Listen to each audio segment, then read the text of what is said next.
Abonnez-vous à la chaîne pour voir les dernières vidéos.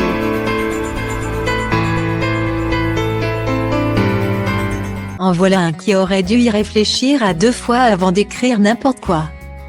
Après avoir comparé la vaccination à un crime contre l'humanité. Pas facile d'être un révolutionnaire qui combat tous les jours la bien-pensance et les fake news. Et ce n'est pas Francis Lalanne qui pourra dire le contraire. Notre célèbre Che Guevara national ferraille depuis plus d'1 an contre les mesures liberticides imposées par le gouvernement et la désinformation colportée par les médias. Après avoir appelé le peuple à renverser Emmanuel Macron dans une tribune publiée sur le site de France Soir, le chanteur décidait d'organiser un grand rassemblement d'opposition aux restrictions sanitaires à Nice au cours duquel il a notamment appelé la foule à s'embrasser goulûment pour défier le gouvernement.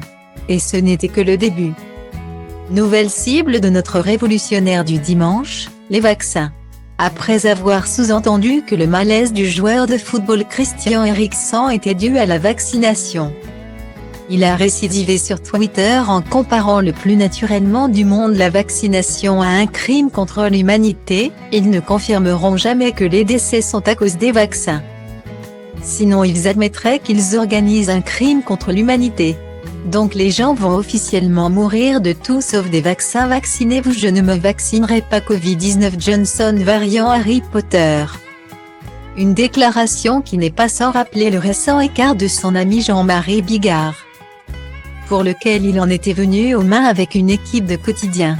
Une décision qui a notamment provoqué la réaction amusée d'Éric Nolot, le compte Twitter de Lalanne suspendu.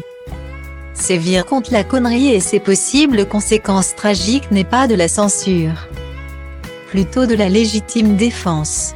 Et question légitime défense, il s'y connaît l'ami Francis.